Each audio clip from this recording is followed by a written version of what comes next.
할렐루야. 우리 옆 사람 인사하겠습니다. 예수님의 이름으로 사랑하고 축복합니다. 인사하시기 바랍니다.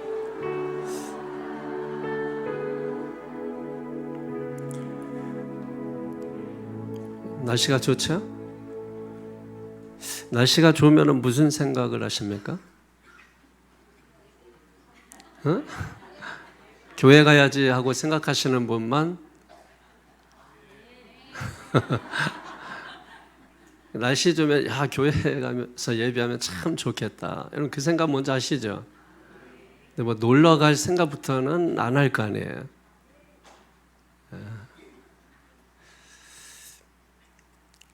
근데 저는 이상하게 날씨 좋으면 어디 놀러 가고 싶던데.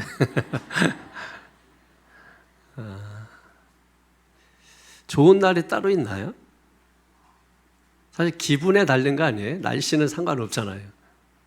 누가 돈 주면 기분 좋잖아요. 궂은 날도 기분 좋지 않아요? 그러니까 사실은 좋은 날씨, 안 좋은 날씨는 없는 것 같아요.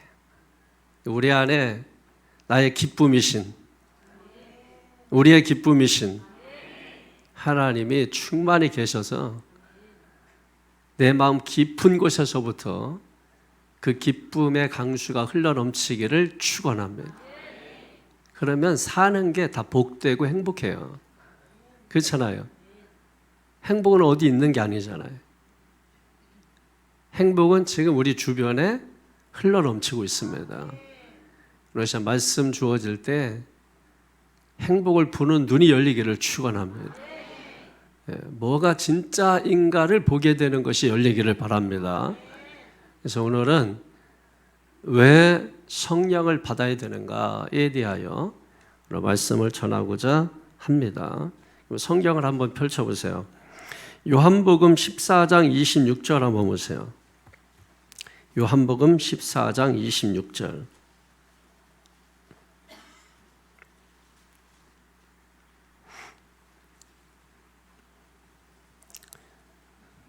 시작. 보혜사 곧 아버지께서 내 이름으로 보내실 성령 그가 너에게 모든 것을 가르치고 내가 너에게 말한 모든 것을 생각나게 하리라. 아멘. 성령은 인격적 존재입니다. 인격이라고 하면은 지식, 감정, 의지 이 세 가지를 가지고 있는 존재를 인격적인 존재라고 우리가 말을 하게 됩니다. 성령도 인격적 존재이기 때문에 인격자가 갖는 인격적인 존재가 갖는 성품들, 그런 성품들이 성령에게도 있다는 거예요. 그래서 성령은 에베소 4장 30절에 있는 것처럼 근심하시기도 하시고 또 슬퍼하기도 하시고 기뻐하기도 하시고 좋아하기도 하시고 때로는 미워하기도 하시고 때로는 사랑하기도 하시고. 왜 그렇게 하실 수 있죠? 인격이기 때문에 그런 것입니다. 그래서 인격자는 서로 친해져야 돼요. 사람은 인격이기 때문에 서로 친해져야 되는 것입니다. 사람하고 친해져야 돼요. 인격자이기 때문에. 그럼 친해지려면 여러분 어떻게 됩니까? 자꾸 그 사람하고 겪어봐야 돼요. 자꾸 만나보고 겪어보고. 그러다 보면 그렇구나 해서 그 사람과 친분 관계를 유지하면서 살게 되는 것이죠. 그걸 위해서 우리가 성령과 친분을 어떻게 맺느냐? 말씀과 기도를 통해서 맺는 거죠. 하나님의 말씀을 우리가 듣고 또 그 말씀을 읽고 그렇게 함으로 인해서 우리가 성령님과 친분 관계를 유지하게 되는 것입니다. 그리고 우리가 하나님 앞에 기도하는 거예요. 기도하고 그러면서 성령과 친분 관계를 유지하면서 살게 되는 것이죠. 인격이기 때문에 단순히 교리적으로 성령을 알면 안 돼. 성령은 어떤 분이고 우리가 이제 보통 성령에 대해서 설명하세요. 그러면 그렇게 저렇게 설명을 하게 돼. 그러나 인격은 교리적으로 알 뿐만 아니라 어떻게 돼요? 경험적으로, 체험적으로 알아야 되는 거죠. 성령을 우리가 경험하려고 해야 돼. 체험하려고 해야 돼. 성령을 그렇게 알아가게 되는 것입니다. 이게 어떻게 가능하냐면 다시 거꾸로 요한복음 14장을 한번 보세요. 요한복음 14장 바로 그 근처에 요한복음 14장 16절에서 17절 한번 보세요. 같은 장이니까 뭐 많이 넘기면 못 찾아요. 16절 17절 시작. 내가 아버지께 구하겠으니 그가 또 다른 보혜사를 너희에게 주사 영원토록 너희와 함께 있게 하리니 그는 진리의 영이라. 세상은 능히 그를 받지 못하나니 이는 그를 보지도 못하고 알지도 못함이라. 그러나 너희는 그를 아나니 그는 너희와 함께 거하시며 또 너희 속에 계시겠음이라. 아멘. 자, 우리가 신앙생활할 때, 그리고 처음 신앙생활할 때 더 중요한 게 뭐냐면 따라합니다. 제대로 하는 것이다. 그러니까 제대로 하는 게 중요해요. 제대로 배우고 제대로 알고 제대로 행하는 게 필요해요. 그래서 처음에 우리가 회사를 들어가든 학교를 가든 오리엔테이션이라는 게 있잖아요. 그 오리엔테이션은 반드시 가서 들어야 돼요.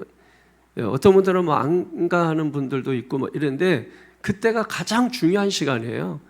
그래서 우리가 그 학교나 회사에 들어가가지고 어떤 가치와 철학을 가지고 있는지 또 어떻게 또 생활을 해야 되는 것인지 어떤 게 규칙이고 어떻게 우리가 지키면서 살아야 되는지 그런 모든 부분들을 오리엔테이션 때 이야기하거든요. 이게 우리가 신앙생활 처음 할 때 중요한 거예요. 그리고 다시 하는 심정으로 항상 우리가 서는 것도 중요한 거예요. 그래서 항상 우리는 제대로 하는 게 중요하다. 제대로 우리가 배우고 제대로 알고 제대로 행하는 것이 필요한 것이다. 그래서 오늘 말씀을 우리가 보면서 단순히 그냥 성령 얘기를 많이 들었잖아요. 근데 그 성령이 우리에게 누구이며 또 성령은 어떤 분이며 어떻게 나와 관계 맺으며 어떻게 내게 역사하고 왜 성령 충만을 받아야 되는지 그로 인해서 나타나는 결과는 무엇인지 이것들을 우리가 정확히 알게 되면 우리가 신앙생활을 피상적으로 관념적으로 개념적으로 하지 않고 실제적으로 경험 가운데 하게 되는 것입니다. 요한 웨슬리 목사님도 1738년 5월 24일 올더스케이크 거리에서 모라비안 교도들의 예배에 참석하지 않았다면 그는 미국 조지아나에서 2년 동안 선교사로서 사역했지만 열매를 거두지 못하고 실패하고 낭망하고 고향으로 돌아와서 그냥 그렇게 살아갈 수밖에 없었을 거예요. 그런데 그날 하나님의 성령을 체험하게 됨으로 말미암아 성령 체험 전과 이후의 삶이 완전히 달라집니다. 영국의 18세기의 사회가 변화된 것은 요한 웨슬리의 이 영성 운동을 통해서 영국 사회 전체가 변화된 것입니다. 한 사람이 성령으로 충만함을 받으니까 나라가 달라지더라. 여러분 이 역사가 있는 것입니다. 모르면 교리적으로 알 때는 아무런 역사도 일어나지 않았지만은 실제적으로 경험하고 체험했더니 놀라운 역사가 일어나게 됐다라고 하는 것이죠. 그래서 우리가 따라합니다. 제대로 알아야 된다. 경험해야 된다. 체험을 해야 된다. 그게 인격이다. 인격은 말로만 하는 게 아닙니다. 직접 만나서 차도 마시고 밥도 먹고 얘기도 나누고 운동도 하고 부딪혀보고 같이 봉사도 해보고 같이 여행도 해보고 여러분 그렇게 하면서 깊어지는 것입니다. 여러분 성령님과 함께 새롭게 여행을 시작하시는 여러분 되시기를 축원합니다. 여기 16절을 보니까 그가 또 다른 보혜사 이렇게 되어 있잖아요. 그럼 또 다른 보혜사 했으니까 뭐예요? 원 보혜사가 있다는 뜻이잖아요. 이 다르다라고 하는 것은 본질적으로 다르다는 게 아니라 본질은 같은데 다른 것을 이야기하는 거예요. 그러니까 예수님과 성령님은 본질이 같으시다는 거예요. 예수님은 육이고 성령님은 영인 거예요. 본질은 같은데 형태가 다른 거예요. 이해되십니까? 그래서 여기 다른이라고 하는 이 말을 여기에 집어넣은 것은 그냥 집어넣은 게 아니라 놀라운 영적인 비밀이 그 속에 담겨져 있는 거예요. 이 사실을 제자들도 알지 못했지만은 제자들이 나중에 이 사실을 깨닫게 되고 그래서 제자들의 이후의 삶이 완전히 달라지고 변화되는 것입니다. 그러니까 뭔가를 몰랐을 때는 몰랐는데 알고 나니까 눈이 확 띄어진 거예요. 그래서 바뀌는 거예요. 오늘 이 시간 이런 역사가 있기를 축원합니다. 그러니까 또 다른 보혜사, 그러니까 원 보혜사는 누구예요? 예수님을 말하는 거예요. 다른 보혜사는 우리가 지금 말씀 듣고 있는 성령을 의미하게 되는 것이죠. 그런데 왜 성령을 보혜사라고 말했느냐는 거예요. 여러분, 보혜사는 한문으로 그대로 풀면은 은혜를 베풀며 돕는 스승이라는 뜻이거든요. 그런데 이 보혜사라고 하는 이 말을 헬라어로 뭐라고 말하냐면 파라클레토스라고 말합니다. 파라클레토스. 이 파라클레토스라고 하는 이 말은 원래는 사회적 용어예요. 법적 용어예요. 이 사회적 법적 용어가 어떻게 해서 종교적 용어가 되어서 우리가 성령을 파라클레토스라고 이렇게 사용하고 있는지를 말씀을 드리겠습니다. 여러분, 파라클레토스라고 하는 이 말은 두 단어가 합성된 말입니다. 그래서 하나의 단어가 된 거예요. 파라라고 하는 말은 곁에라는 뜻입니다. 그리고 클레토스라고 하는 것은 와서 돕는 자, 이런 뜻입니다. 그러니까 두 가지를 합치면 뭐예요? 곁에 와서 돕는 분이라는 뜻이죠. 그러니까 성령은 저와 여러분 곁에 와서, 곁이라는 게 뭐예요? 아주 가까이를 의미하는 거 아닙니까? 어떤 일이 생기면, 어떤 문제가 생기면 곁에 오셔서 우리를 도와주시는 분이라는 거예요.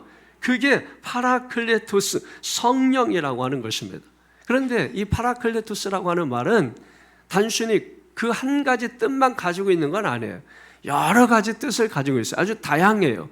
뭐 위로자, 카운슬러, 또 돕는 분, 또 격려자, 또 스승, 뭐 가르치는 자, 여러 가지 그런 뜻을 가지고 있어요. 그러니까 다른 쪽에서 생각을 해보면 성령은 따라합니다. 다양하게.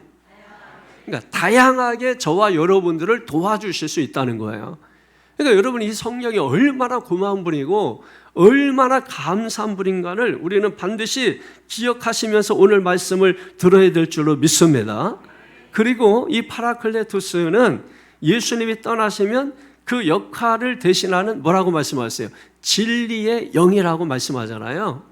진리의 영이시다. 그 진리의 영은 제자들과 영원히 함께 있을 것이며 제자들 안에 거하실 것이라고 말씀하는 것입니다. 그래서 예수님의 사역을 위해서 성도들을 돕는 역할을 하시는 분이 바로 성령이에요. 그러니까 성령을 우리는 단순히, 그러니까 돕는 분, 가장 강력한 것이죠. 그러다 보니까 성령을 단순히 능력이라고만 생각하는 경향이 있어요. 그래서 인격이라는 말을 잊어버리고, 그래서 성령을 내가 마음대로 부리는 분, 이렇게 생각을 하는 경향이 있는데, 우리가 하나님, 성부 하나님, 성자 예수님, 성령 하나님, 삼위일체 하나님이신 것입니다. 그렇기 때문에 마음대로 우리가 부리고 하실 수 있는 그런 분이 아니라는 거예요. 그분에게 능력이 있지만은 그 능력만 가지고 계신 분이 아니고, 아까 파라클레토스 살펴본 대로 인격적으로 우리가 힘들고 슬프고 외롭고 고통당하고 그렇게 할 때 언제든지 다양하게 우리를 부모님처럼 도우실 수 있는 분, 스승처럼 도울 수 있는 분, 의사처럼 치료할 수 있는 분, 그분이 바로 보혜사, 파라클레토스, 성령, 하나님이라고 하는 사실인 것입니다. 여러분, 성경에 보게 되면 예수님께서 직접적으로 유언하신 건 아니지만은 유언과도 같은 말씀을 우리에게 주신 것이 두 군데 있어요. 그 첫 번째가 사도행전 1장 8절입니다. 펼쳐보세요. 여러분, 저는 다 아는데 사도행전 1장 8절에 외우면서 여러분이 찾으세요. 시작. 오직 성령이 너에게 임하시면 너희가 권능을 받고 예루살렘과 온 유대와 사마리아와 땅끝까지 이르러 내 증인이 되리라. 아멘. 여러분, 여기 성령을 어떤 분이라고 말씀하고 있습니까? 아까 말씀드린 대로 디나미스, 권능을 주시는 분이다. 능력을 주시는 분이다. 이게 헬라어로 이 권능을 디나미스라고 하는데 힘, 능력, 권능 같은 의미를 다 가지고 있는 것입니다.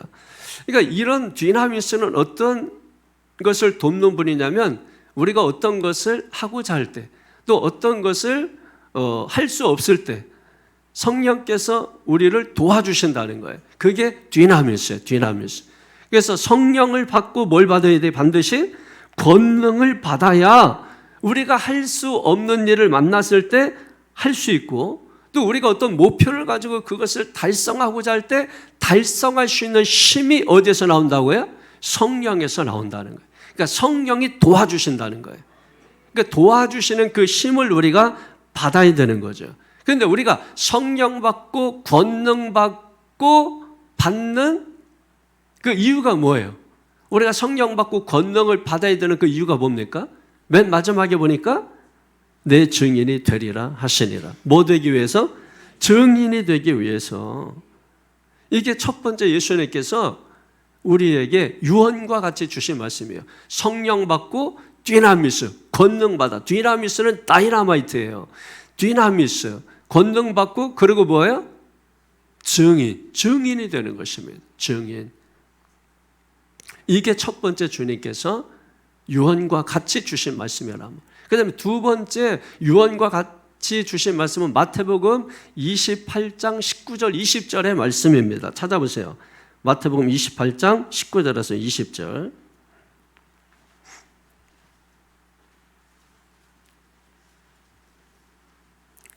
시작. 그러므로 너희는 가서 모든 민족을 제자로 삼아 아버지와 아들과 성령의 이름으로 세례를 베풀고 내가 너희에게 분반 모든 것을 가르쳐 지키게 하라.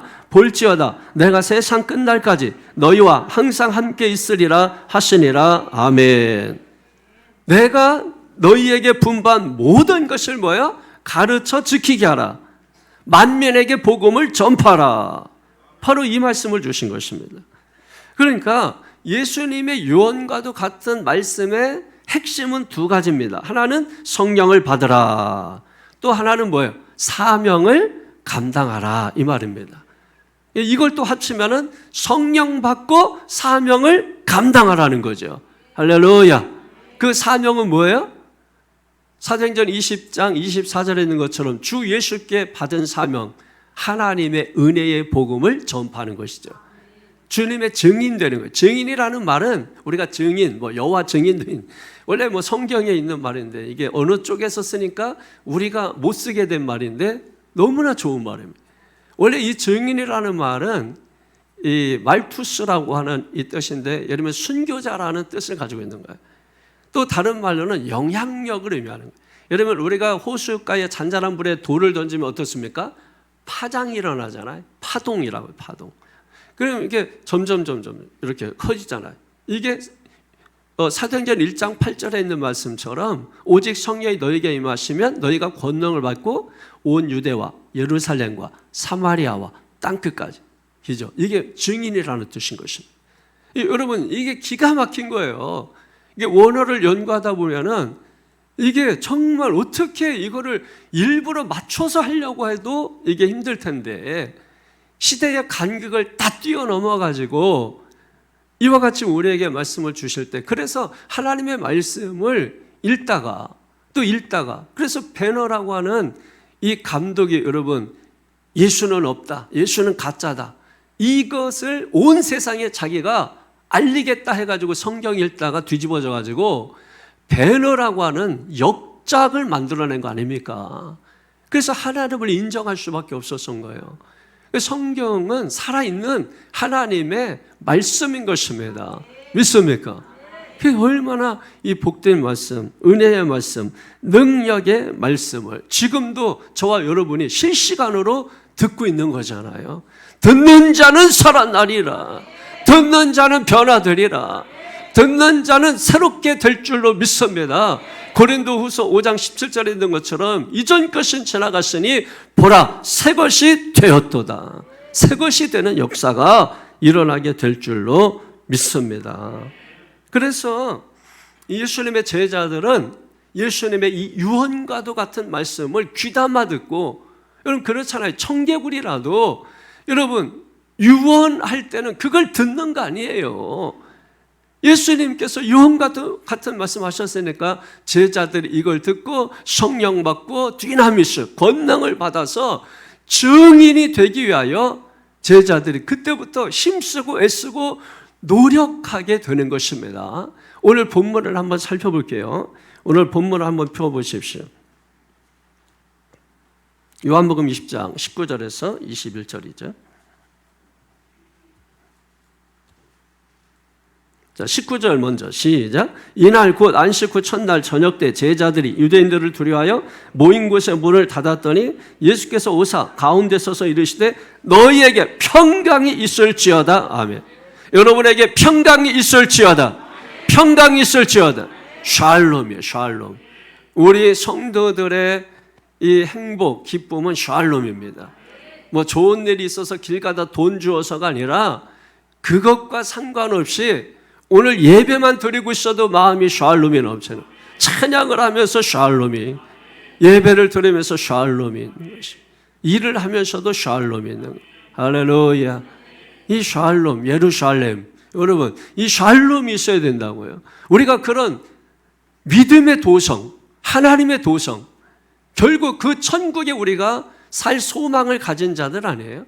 소망이 나를 이끌게 하는 것입니다. 소망이 있으면 사는 것입니다. 소망이 없는 것이, 여러분 단테의 신곡에 보게 되면 지옥문 앞에 이곳에 들어가는 자는 소망이 없다 이렇게 기록되어 있다잖아요. 소망 없는 곳이 지옥이고 천국은 다른 곳이 아니라 소망이 있는 곳이 천국입니다. 그러면 지금 여러분 마음속에 소망이 있다면 여러분은 천국을 살고 있는 거예요. 중요한 것은 가나안 땅에 들어갔어도 젖과 뿔이 흐르는 사람이 있고 가나안 땅에 들어갔는데 먼지가 펄펄 나는 사람이 있는 것 차이예요. 그러나 이왕이면 여러분들이 천국에 들어오셨다면 여러분이 젖과 뿔이 흐르는 삶이 이루어지기를 축원합니다. 너에게 평강이 있을지어다. 할렐루야. 이날 곧 안식 후 첫날은 언제죠? 이날은 언제? 이날 곧 설명을 해주잖아요. 안식 후 첫날, 이날이 언제? 안식 후 첫날. 예수님이 부활하신 아침, 새벽을 얘기하는 거죠. 그런데 시간적으로 표현을 뭐라고 하고 있습니까? 저녁 때 그랬어요. 그러니까 예수님이 부활하셔서 부활하신 첫날 저녁 때, 그 저녁, 새벽에 부활하시고 그 저녁 때 제자들에게 나타나셔서 처음 하신 말씀이 너희에게 평강이 있을지어다. 평강이 그만큼 중요해요. 평강이 중요해요.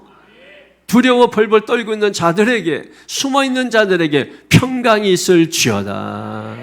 그리고 20절 말씀 보세요. 시작. 이 말씀을 하시고 손과 옆구리를 보이시니 제자들이 주를 보고 기뻐하더라. 아멘.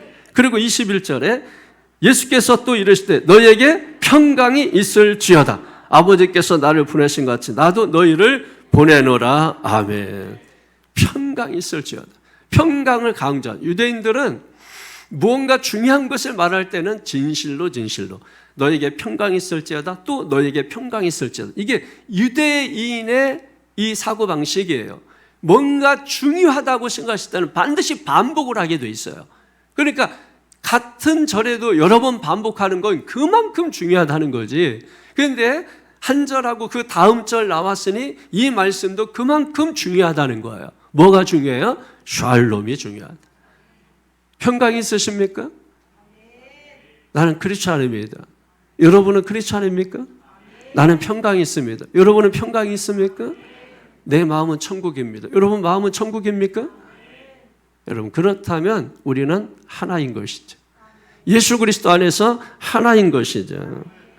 자, 그리고 나서 22절에 주신 말씀이 바로 이 말씀이에요. 이 말씀을 주님은 하시고 싶은 거예요. 그래서 먼저 너에게 평강이 있을지어다. 샬롬을 선포하시고 그리고 진짜 하고 싶은 말씀을 주시고 계시는 것입니다. 22절에 시작. 이 말씀을 하시고 그들을 향하사 숨을 내쉬며 이르시되 성령을 받으라. 아멘. 숨을 내쉬며, 여러분 하나님께서 사람을 만들어 놓고 그 코에 생기를 불어 넣으시니 사람이 생명이 된지라. 할렐루야. 여러분 숨이 불어 넣었을 때, 하나님의 숨을 불어 넣으셨을 때, 창세기에 처음에 하나님의 숨을 불어 넣으시고 그 다음에 숨을 불어 넣으시면서 하는 이 말씀이 딱 두 번 나오는데 여기에 두 번째 나오는 것입니다. 그러니까 이것은 지금 새로운 창조를 이야기하고 있는 것입니다. 할렐루야.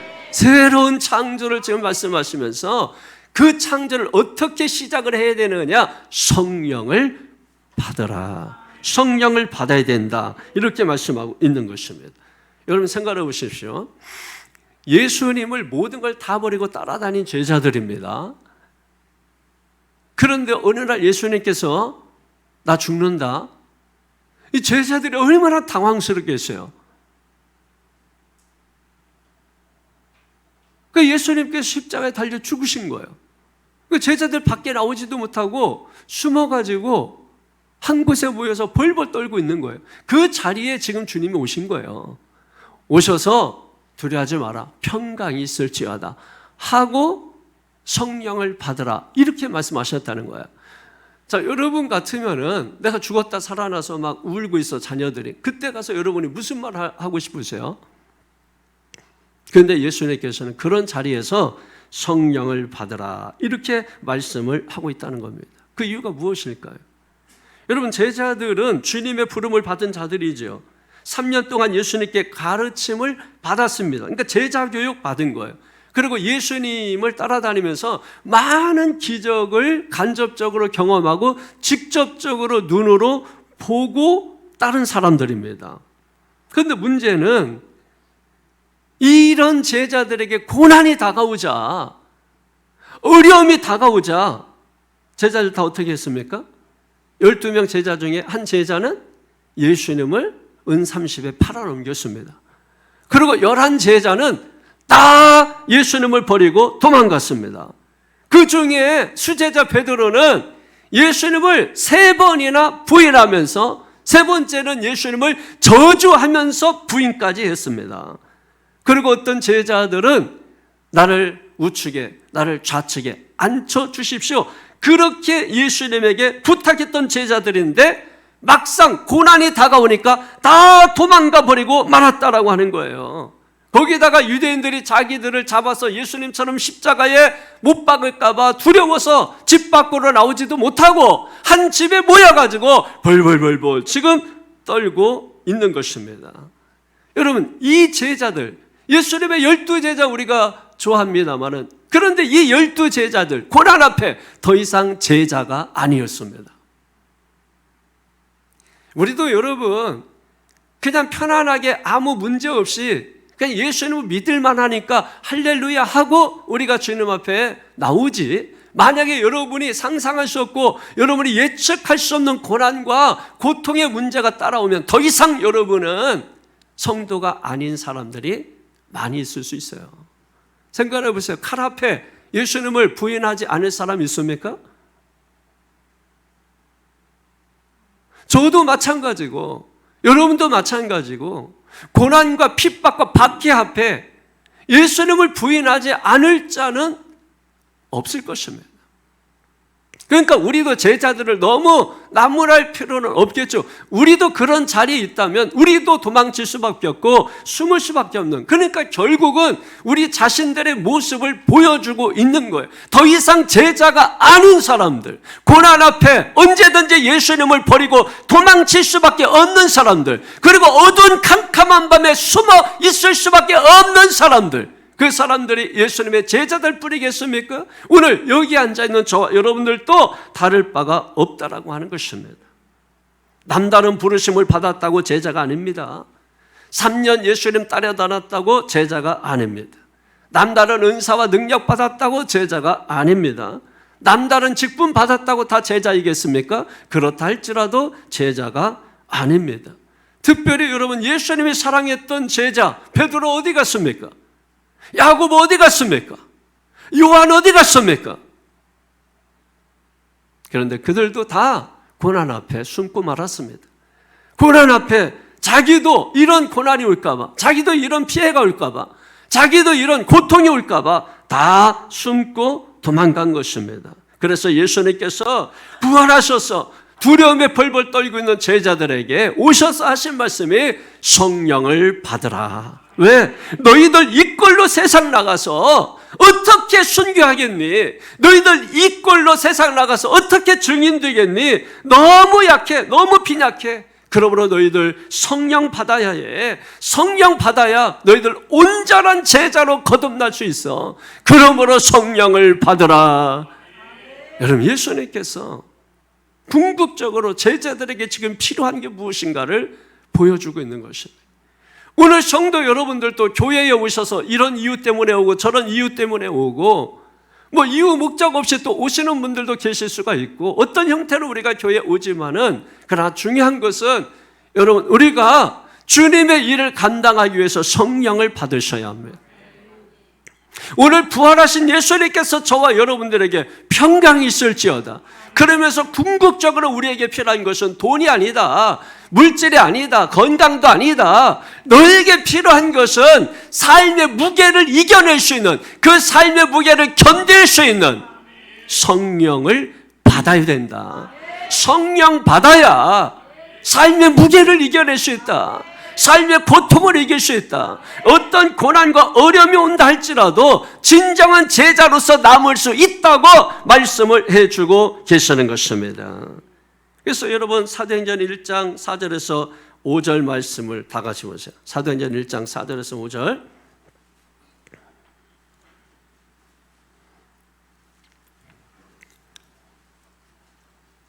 제자들이 어떻게 하는가 보세요. 그 다음에 예수님이 부활하셔서 성령 받으라 이렇게 말씀하시고 4절 5절 시작. 사도와 함께 모이사 그들에게 분바 이르시되 예루살렘을 떠나지 말고 내게서 들은 바 아버지께서 약속하신 것을 기다리라.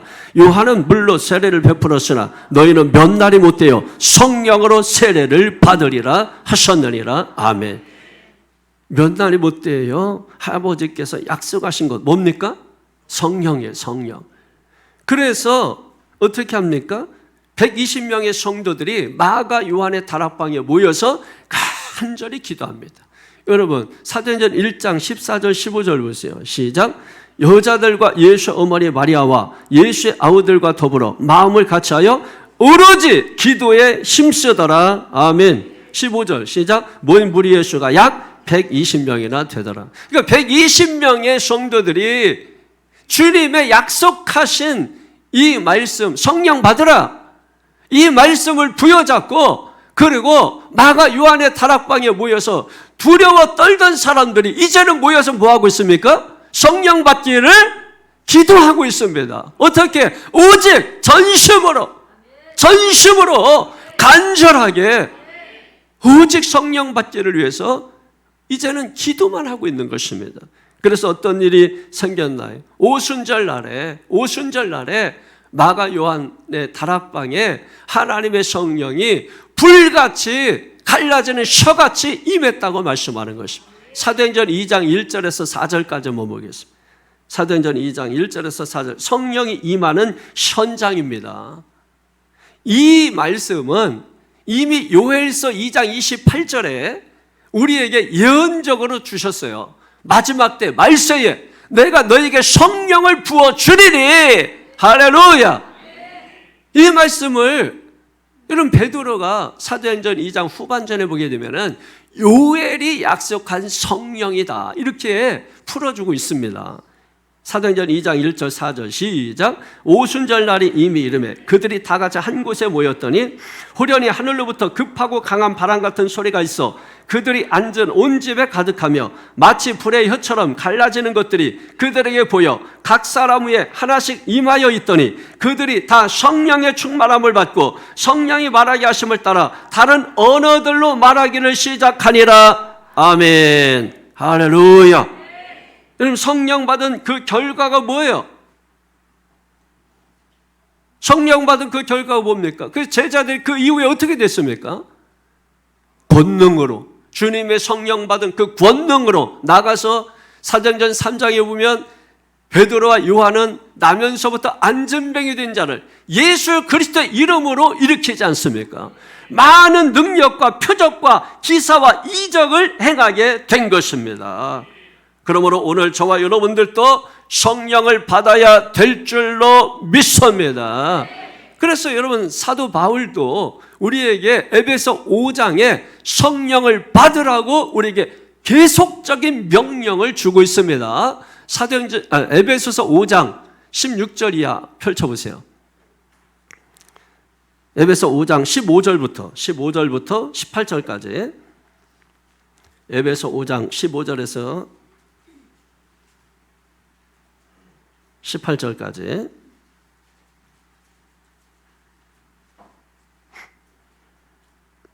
시작. 그런즉 너희가 어떻게 행할지를 자세히 주의하여 지혜 없는 자같이 하지 말고 오직 지혜 있는 자같이 하여 세월을 아끼라. 때가 악하니라. 그러므로 어리석은 자가 되지 말고 오직 주의 뜻이 무엇인가 이해하라. 술 취하지 말라. 이는 방탕한 것이니 오직 성령으로 충만함을 받으라. 아멘. 믿습니까? 15절에 보니까 오직 지혜 있는 자같이 하라. 그러니까 오직 지혜가 뭐냐는 거예요. 16절에 보니까 세월을 아껴라. 세월을 아끼는 게 지혜 있는 것이다. 그 다음에 17절에 보니까 세월을 아끼는 것이 무엇이냐면 오직 주의 뜻이 무엇인가 이해하는 것입니다. 그럼 주의 뜻이 무엇인가 18절에 보니까 오직 성령의 충만함을 받는 것입니다. 할렐루야. 여기 성령의 충만함을 받으라. 이것은 계속적이고 지속적인 명령이에요. 일회적인 사건이 아니고 지속적으로 계속해서 우리가 받아야 되는, 오늘 충만했어도 내일 더 충만해야 되고 계속해서 충만해야 될 것을 말씀하는 거예요. 그러면 성령 받은 그 결과가 뭐냐? 그래서 19절에서 21절에 보게 되면 세 가지로 말씀하는 거예요. 19절부터 21절까지 시작. 시와 찬송과 신령한 노래들로 서로 화답하며 너희 마음으로 주께 노래하며 찬송하며 범사의 우리 주 예수 그리스도의 이름으로 항상 아버지 하나님께 감사하며 그리스도를 경외함으로 피차 복종하라. 아멘. 우선 찬송하는 삶을 살게 되고 감사하는 삶을 살게 되고 피차 복종하면서 삶을 살게 된다. 이게 성령 충만 받은 결과로서 나타나는 현상들이라고 하는 것입니다. 나무를 심으면 열매를 거두는 것입니다. 기도하면 응답을 거두는 것입니다. 찬송하면 감동을 거두는 것입니다. 믿습니까? 그럼 여러분, 성령에 충만하면 찬송과 감사와 복종의 열매를 거두게 된다라고 하는 것입니다. 그러면 이제 궁극적으로 우리가 왜 성령을 받아야 되느냐에 대하여 말씀드리겠습니다. 여러분, 우선은 연약하고 부족한 제자들이 진정한 제자로 거듭나기 위해서는 반드시 성령의 충만함을 받아야 되는 것입니다. 우리도 마찬가지, 우리도 성령 받지 않으면 주님의 일을 감당하지 못하는 거예요. 그러니까 목사, 장로, 권사, 집사 누구라도 고난 앞에서 뭐예요? 핍박 앞에서 다 무너질 수밖에 없다 이 말이에요. 그렇기 때문에 우리는 날마다 성령 충만 받아야 된다. 성령 충만 받은 제자들 어떻습니까? 다 도망가고 숨고 부인하고 저주했던 제자들 다 어떻게 됐어요? 성령 받은 이후에 다 순교했지 않습니까? 예수님을 저주하며 부인했던 베드로는 십자가에 달릴 때 뭐라고 말했습니까? 나는 십자가에 반드시 바로 매달릴 자격조차 없는 놈입니다. 저를 십자가에 거꾸로 매달아 주십시오. 그래서 베드로는 십자가에 거꾸로 매달려 죽었다는 교회사적 증거가 있습니다. 그렇기 때문에 여러분, 성령 받은 이후에 제자들이 숨고 도망가지 아니하고 오히려 핍박과 박해받는 것을 즐거워하고 오히려 고난, 죽음 앞에서도 기죽지 아니하고 담대하게 주의 복음을 전파하다 목에 잘려 죽고 돌에 맞아 죽고 십자가에 달려 죽고 거꾸로 매달려 죽고 짐승의 밥이 되고, 여러분 이와 같은 역사들이 일어나게 된 것인 것입니다. 성령 받아야 끝까지 우리가 주님을 따를 수가 있는 겁니다. 우리는 연약한 자예요. 연약합니다, 여러분. 누가 한마디만 해도 거기에 픽 하고 넘어질 수밖에 없는 아주 연약한 자들입니다. 그리고 조금만 힘든 어려운 일 다가오면은 언제든지 등 돌릴 수 있는 아주 연약한 자들입니다. 그러므로 우리는 성령 받고 진정한 예수님의 제자가 되어야 될 줄로 믿습니다. 그리고 두 번째로 성령 왜 받아야 되느냐? 성령 받기 전과 성령 받은 후의 삶이 확연하게 다르기 때문에 그런 것입니다. 말씀드린 것처럼 예수님의 제자들 다 도망가고 예수님 의심하고 그리고 세속적인 것에 마음을 두고 살았습니다. 그러나 성령 받은 이후에는 세속적인 것 다 뒤로 하고 오직 주님을 위해서 말투서 증인이 되고 순교를 당하며 여러분 그렇게 살아가게 된 것인 것입니다.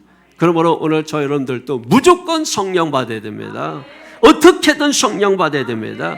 반드시 성령 받아야 합니다. 꼭 성령 받아야 됩니다. 우리의 선택이 아니에요. 그래서 이 말씀을 우리에게 명령으로 주고 있는 거예요. 그리고 이거 한 번 받았으면 됐지, 아니에요, 여러분. 저도 성령 체험을 여러 번 했는데 지금도 저는 늘 성령으로 충만하게 해달라. 성령으로 충만하게, 머리에서 온몸으로 발끝까지 하나님의 성령으로 채워주시옵소서. 계속해서 기도할 수밖에 없는 거예요. 성령 충만하지 않은 목사가 설교하면 성도들은 망하는 것입니다. 그러니까 제가 살아있는 설교를 하기 위해서는 늘 성령 충만해야 되니까, 성령 충만하지 않은 목사 만나면 불행해지는 것입니다. 교인들의 마음이 답답해지는 거예요. 뭔가 마음이 고구마 100개 먹은 것처럼 그냥 답답한 거예요. 죽을 것 같은 거예요. 그러나 성령 충만한 설교를 들으면 그 막혔던 것이 뻥 뚫리게 되는 것입니다. 시원하게 되는 것입니다. 오늘 이 시간 여러분의 닫혔던 마음이 열리고 답답했던 마음이 시원케 되는 그런 역사가 있기를 주님의 이름으로 축원합니다. 그래서 우리가 성령 받으면 저와 여러분들도 성령 받기 전과 성령 받은 후의 삶이 확연히 달라진다니까요. 마음도 넓은 마음을 갖게 되고, 그 옛날에는 막 이런 말 저런 말 들으면 성질 나서 막 못 살았는데 웬만한 말 가지고는 넘어지지도 않고, 뚫린 입이니까 그런 말 하지 이러면서 욕도 안 하고 속으로만 생각하지. 얼마나 사람이 막 넉넉해져. 그러니까 이 성령 안 받은 사람들이 볼 때 그런 게 다 가식적으로 보이는 거야. 에이, 저 가식적이다. 가식적으로 한다. 여러분, 성령 받아보려니까, 밥 먹어보려니까, 화장실 갔다 와보려니까 바로 몇 초 차이로 달려대니까, 태도가 다르고 여유가 생긴다니까. 휴게실 가보세요. 빨리요, 빨리요. 목사님, 휴게소 빨리요. 문도 안 열렸는데 내려가서 저만큼 뛰어가고 있어.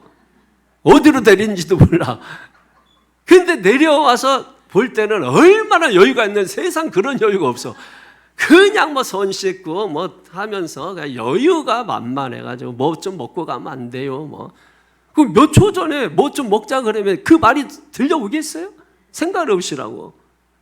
여러분, 성령 받기 전과 성령 받은 후는 완전히 달라요. 그래서 가식적으로밖에 보일 수 없는 거예요.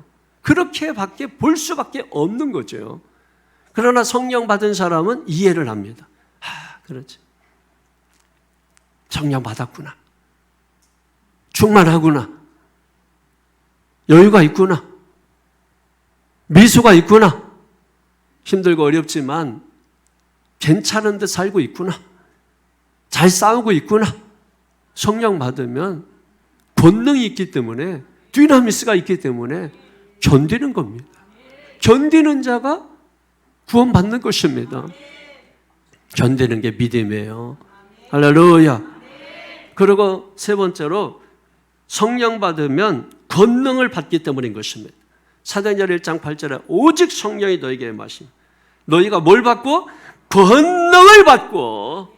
그러니까 성령을 부어주시는 이유가 뭐냐? 우리에게 뭐예요?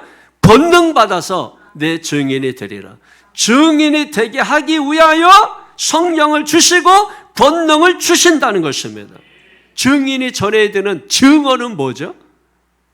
예수님이 이 땅에 오셨고, 오셔서 십자가에 죽으셨고, 죽은 지 3일 만에 부활하셨고, 승천하셔서 다시 우리 가운데 오실 것이다. 이게 우리의 증언이 되어야 됩니다. 증인이 증언해야 될 내용인 것입니다. 그게 복음이에요, 복음. 그러므로 저 여러분 성령 받아야 되는 이유는 권능을 받아서 증인이 되는 게 최고의 목적입니다. 그럼 성령을 받으면은 어떤 일이 벌어지느냐? 이제 결론입니다. 첫 번째로 예수님과 함께하는 삶을 살게 됩니다. 성령 받으면 예수님과 함께하는 삶을 살게 됩니다. 마태복음 28장 20절에 보니까 내가 너에게 분부한 모든 것을 가르쳐 지키게 하라. 볼지어다 내가 세상 끝날까지 너희와 항상 함께 있으리라. 임마누엘. 할렐루야. 그러니까 이 말씀은 예수님이 승천 직전에 제자들에게 하신 말씀이죠. 그리고 예수님이 이 말씀을 남겨놓고 승천하셨단 말이에요. 함께 있겠다? 아니, 예수님이 떠나셨는데 제자들이 이해할까요? 못할까요? 이해 못하는 것입니다. 그러다가 예수님이 승천하신 후에 알게 되는 것이죠. 성령 밖에서 마가 요한의 다락방 120명의 성도들이 모여서 간절히 기도합니다. 그때에 오순절날에 성령이 강력하게 임하게 되죠. 이때 제자들이 안 거예요. 무엇을 알게 됐습니까? 예수님의 육신이 승천하고 그의 영을 우리에게 보내주셔서 우리와 함께하게 하신다는 것을 알게 된 겁니다. 그때부터 제자들이 달라진 거예요. 그때부터 제자들의 삶이 변화되기 시작하게 된 것입니다.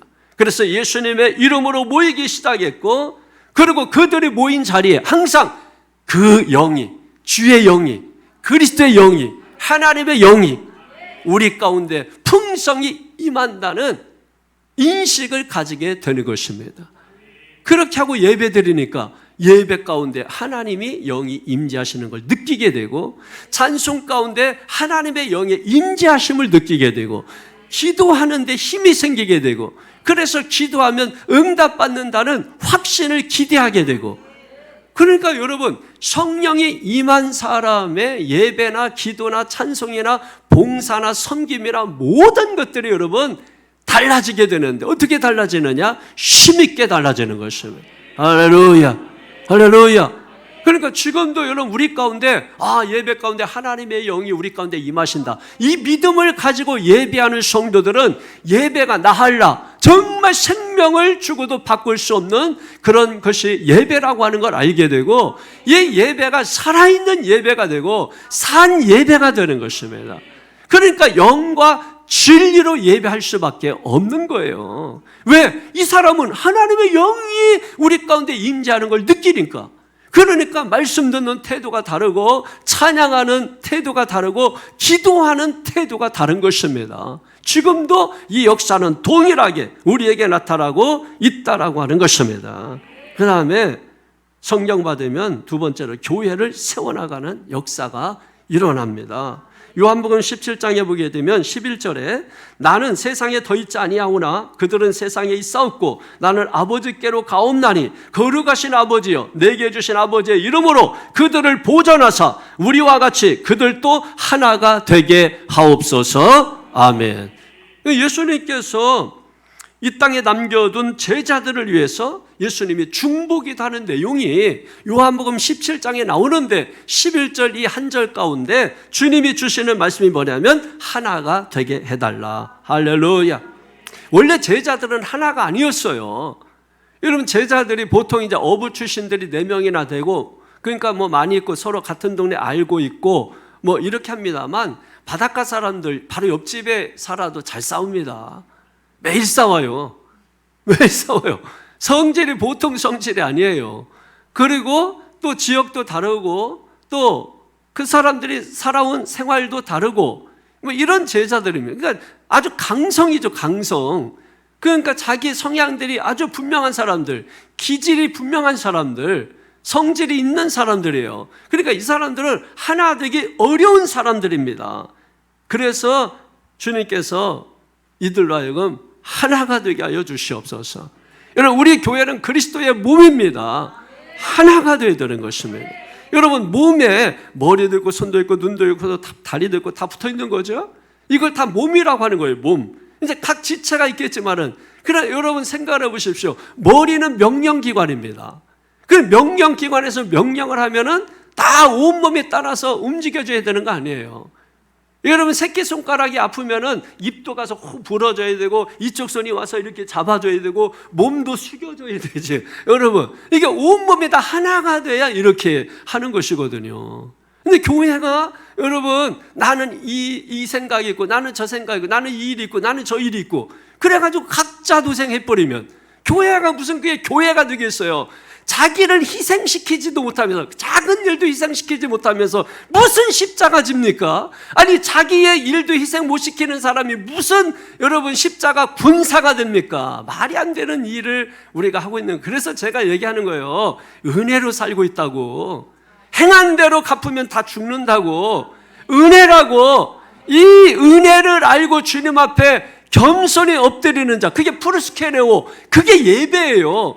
이게 은혜로 살고 있는 걸 알고서 야, 은혜가 아니면 나 죽겠구나, 은혜가 아니면 나 오늘 2번 죽는구나, 10번 죽는구나, 이걸 알고서 프루스케네오, 주님 앞에 이마가 땅에 닿도록 엎드리는 걸 우리가 예배, 경배라고 하는 것입니다. 이걸 알아야 예배가 되는 거예요. 죄인인 줄도 모르고 나와 있으면 그게 무슨 예배가 되겠습니까? 예배 안 되죠. 그러니까 이 시간이 힘든 거예요. 그러나 여러분이 견뎌내면 어느 순간에 디나미스, 하나님의 성령이 강력하게 능력으로 임하게 되면 그 딱딱하고 완악한 아스팔트 같은 마음이라 할지라도, 그 심령이라 할지라도 하나님이 봄날 눈 녹듯이 다 녹여버리고 여러분이 새롭게 하신 날이 오게 될 줄로 믿습니다. 여러분, 그러면 하나님은 위대하게 쓰시는 거예요. 하나님은 위대하게 쓰시는 거예요. 저는 그날이 올 줄로 믿고 있습니다.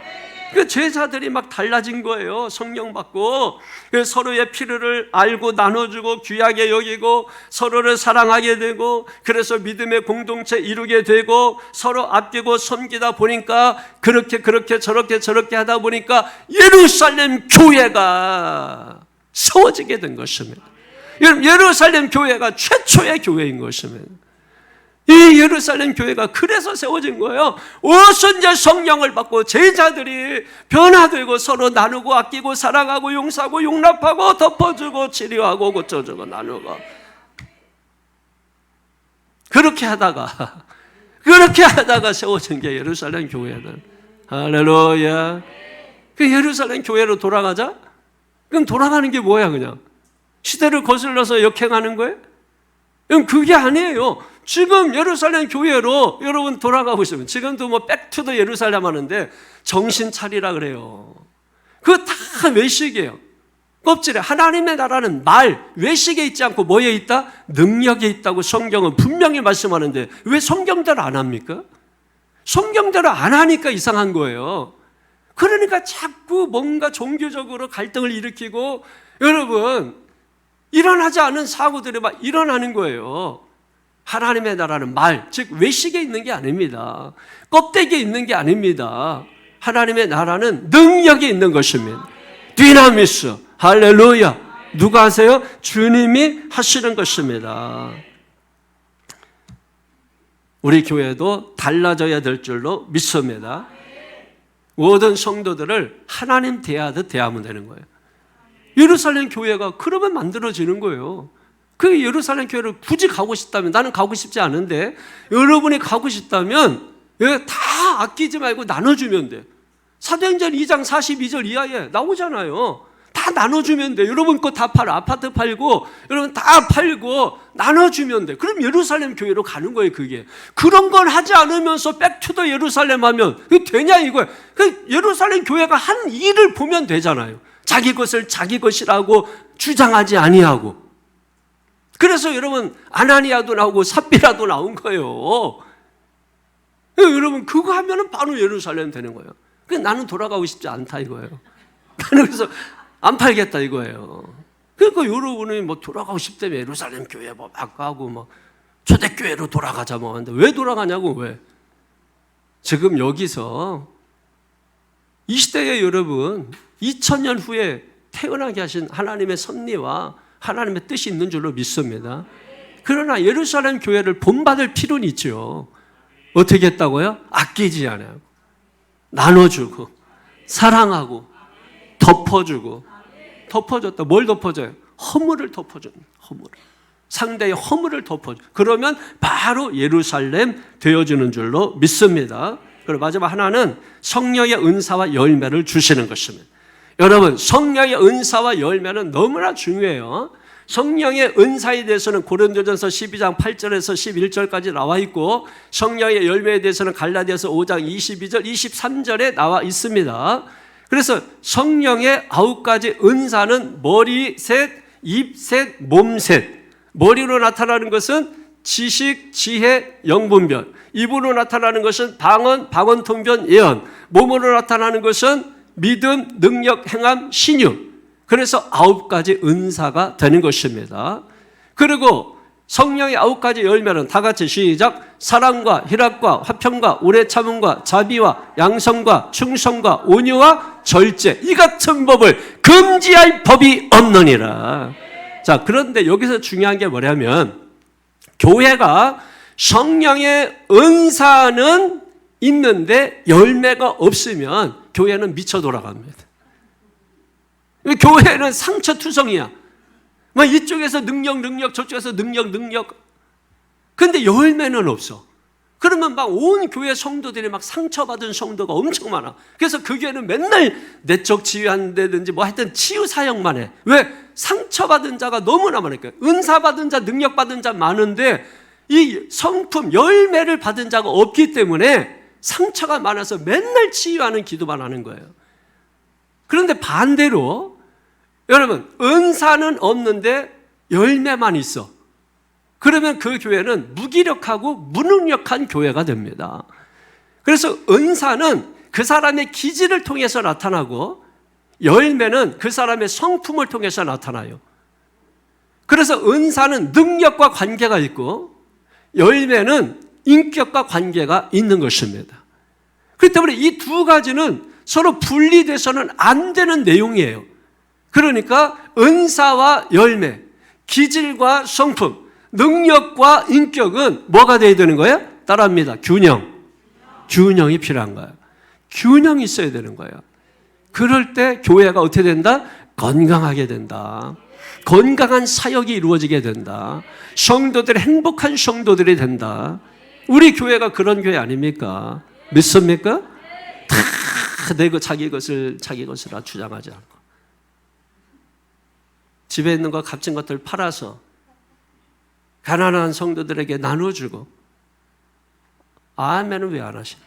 아니 아까 그렇게 아멘 잘하더니 웨슬리 목사님이 여러분 돈을 최대한 버십시오 했더니 성도들이 하면 앞에 앉아있는 부자 장로님이 두 손 들고 아멘 그러면서 옆 사람한테 이 목사님 설교가 진짜 좋다고만.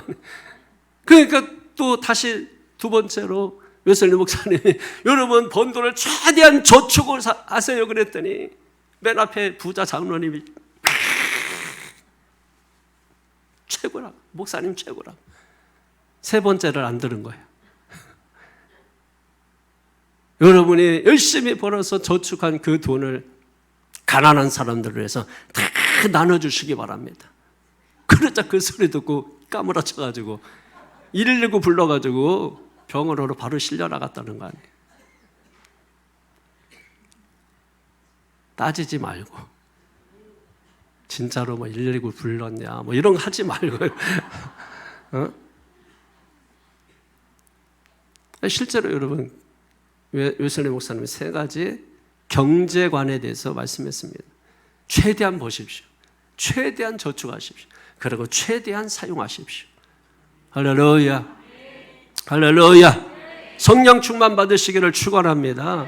성령 충만 받기 위해서 최종적 결론은 따라합니다. 사모하자. 회개하자. 기도하자. 그러면 우리가 성령 충만 받게 되는 것입니다.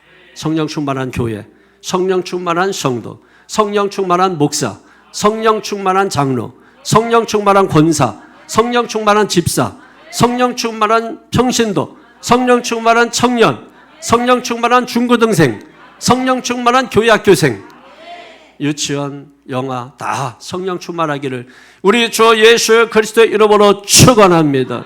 축원합니다. 우리 이 시간에 1분 동안만 통성으로 기도하기를 원하는데 하나님이여 성령으로 충만하게 하여 주옵소서.